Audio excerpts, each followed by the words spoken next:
you guys know what this is, then you know what we're going to talk about today. If you don't, stick around. I'm going to tell you all about it.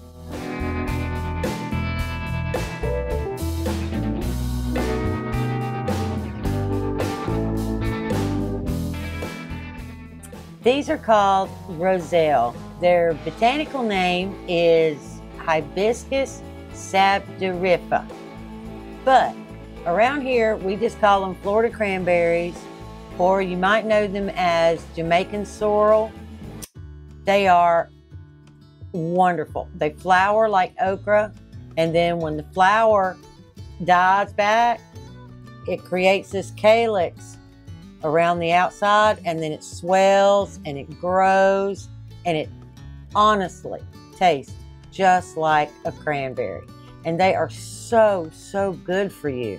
They have antioxidants, they have calcium, they have electrolytes, they have, let me get my little handy dandy thing here. They have vitamin C, calcium, iron, protein. I mean, they're just a little powerhouse, and they taste good.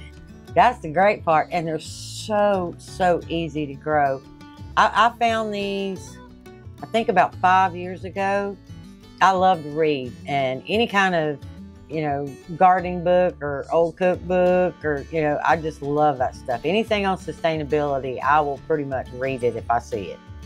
And it had in there how easy these were to grow in Florida sand, that the nematodes really didn't bother them, and that they were very, very prolific and easy to start from seed. I mean, they were just, it sounded like something I would like to do, right? Because I'm kind of like a lazy gardener. I want to plant it and it grows. That's what I want. And these did. They were absolutely amazing. The first year that I planted them, they got, by midsummer, they were already like 6 feet tall. And I thought, I was thinking to myself, it looks too leggy. I'm going to cut the branches back. Well, I cut those branches back, and they came back double. So I had oodles and oodles of these calyxes everywhere. So I thought, okay, well, we might not do that again, because it was really a lot of work to get those things put up. All right, so then the next year, I learned how to make the jelly. The first year, we just made the drink out of it, because it was kind of the new novelty thing. They really are awesome. You can eat the leaves. In some countries, like in the Eastern countries, they actually eat the leaves like greens. They actually cook them down just like you would a collard green. Now, I have not tried that, because the leaves still have that almost cranberry kind of flavor. Randy actually likes for me to just boil those, and he'll drink it like a hot tea. We'll just put a little sweetener in it and drink it like a tea. But, they use it for greens. And you can also feed it to your livestock. Your chickens will eat it, your pigs will eat it. Be really, really good for, fodder at the end of fall. When everything else in the garden is starting to be scarce and you don't have a lot to throw them, they'll eat the leaves and the stems, no problem. I don't know that I'd give them the seeds. There's nothing wrong with the seeds. It has the seed coating is actually a pectin, and I don't know that would be particularly good for chickens. Hogs can probably eat it, because hogs can eat anything, but they don't require a lot of care. They're easy to take care of. You just basically, you plant them early. They do need to be planted early, because they do need a fairly long growing season. So like here, we live in 8B, which means we don't get that many frosts, but we still get killing frost. So what you do is you just, like 8 weeks before your last frost, you would start them indoors or in a greenhouse or whatever. And by the time that you have your last frost, you can go ahead and plant them out. Your temperature can drop, you know, around 40 or so, but if it freezes, they're history and you got to start all over. They will not take a freeze at any stage of growth. They just won't take a freeze. If you live in South Florida or like in zones 9 and 10, you can grow them year round. They'll be absolutely perennial. They will just grow and grow and grow and grow. But if you have a frost, that first frost will kill it. And that's when you collect your calyxes. They're really daylight sensitive. So it starts to get dark here earlier, like mid-October. So that's when they start. As soon as that daylight starts to slow down, then they start coming on. Your flowers bloom early in the morning from like, I don't know, they'll bloom from like 7 a.m. to maybe 10. By noon, they're gone.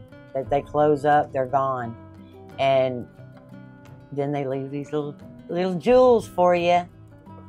And you know what you can do with this? You can make juice, you can make jam, you can make teas, you can put it in smoothies. A friend of ours takes these and just throws 2 or 3 in his wife's smoothie every morning just because they're so good for you.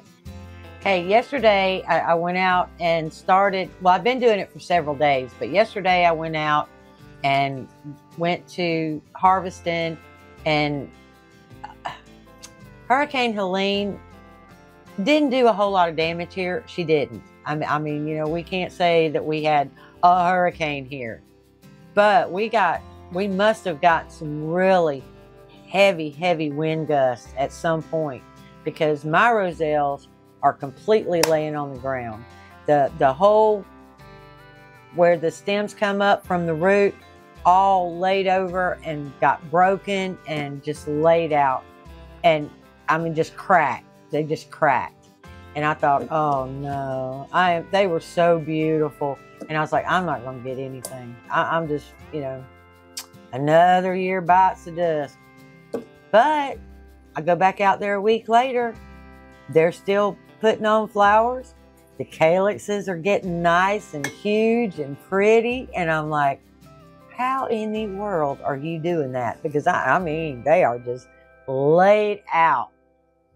But it didn't hurt it. They just kept right on coming. I'm like, all right. So anyway, I cut them off. I use scissors and I cut them, you know, off. It's so much easier to cut them. You know, they say you can break them off or twist them off. Nah, just take you a pair of good scissors or pruning shears. Take them off. That's the way to do it. And then critters love the inside of a roselle. Stink bugs and ants absolutely love to crawl around in there. I don't know what they're after, because they don't eat anything. They don't, you know, make a mess of the calyx. So I don't know what they're in there after, but you got to be real careful about washing them out. So I just fill a bucket with water and I do them, you know, I go in and out, in and out, in and out, and try to flush them. Make sure I don't have any stink bugs or ants. And then I take them out, put them in another bucket, and bring them inside, and then I start my processing. All right, this is how I process them.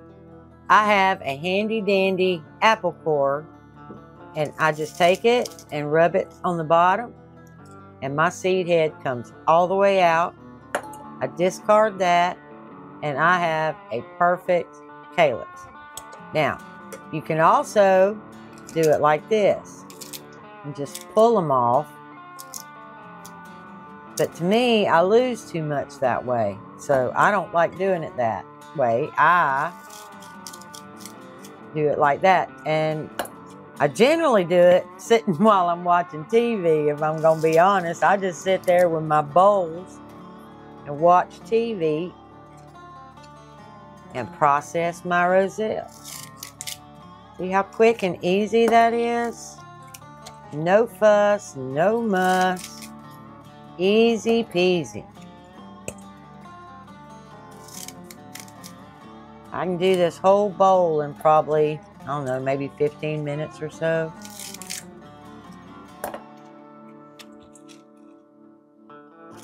I'm not going to show you. I'm not going to let you guys go through 15 minutes of shelling these, but then I'm going to show you what I do afterwards.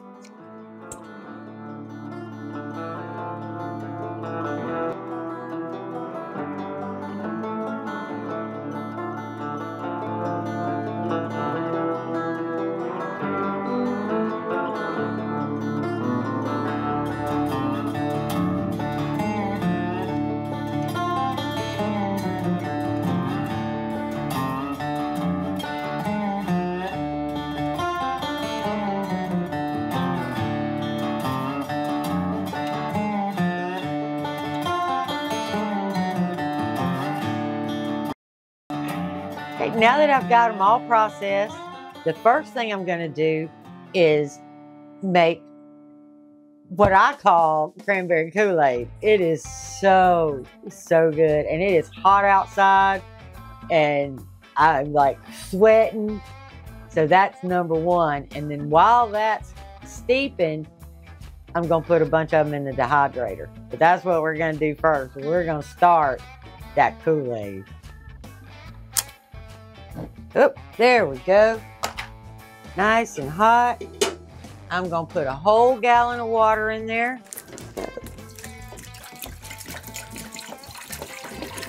And that's all I'm going to do. I'm just going to put that water in there. I'm going to put the lid on it.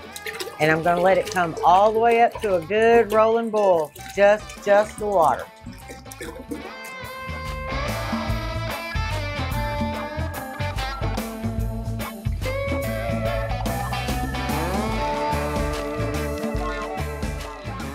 Okay, my water is up to that boil now.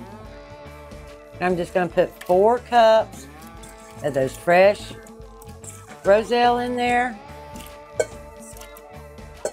Now I'm going to turn the eye off on the stove. In that boiling water, I have about 4 cups of that Roselle. I'm going to put the lid on it, and I'm going to let it steep for 1 hour. I'm back. It's been a lot longer than an hour. That's perfectly okay. It doesn't hurt for it to oversteep. In fact, you probably can't steep it enough. Now, all we have to do is put us some sugar in this pretty little pitcher. Okay, y'all remember the color that they were? Now look at the color that they are. They're still pretty, but they're done for now. All I need to do now is put some sugar, 1 cup of sugar in a ½ gallon pitcher. Set this up there and hope I don't make a mess. It's a sieve, and I'm just gonna strain it. Look at the beautiful color. Look.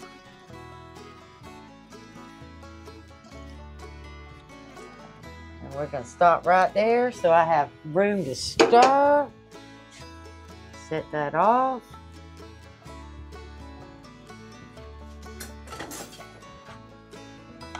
Just gonna stir that up. Make sure we get all that sugar dissolved.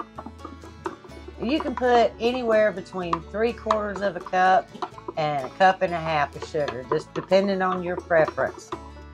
I find that a cup meets Randy and I's requirements. He likes a little more, I like a little less. So right there at that cup is pretty good. Okay. We are all mixed and ready for the taste test. Here we go. This is the best thirst quencher on the planet. And I call this cranberry Kool Aid. It tastes and looks just like Kool Aid, without no artificial flavors, colors, dyes, wonderful. Taste test time. Taste test time. Tammy was going to rob me of my glory, and I'm not going to let her do it. I was almost going to just drink it myself. Because I am fixing to get She can have it. But what I was really wanting to kind of bring up, you know, I've been outside working hard all day. And I'm not even going to give you a close-up shot of my hands. But it's hot. You know, you ever wonder what you're going to drink if you can't never get your hands on anything? You know, what am I growing out here that I can turn into something that can flavor, you know, the water for us to have something to drink? And this right here is a perfect solution. All right, out of here. We'll see you in the next video. You didn't say all the other stuff. Like, subscribe, and share. Yep, all that's free. See you in the next video. Bye.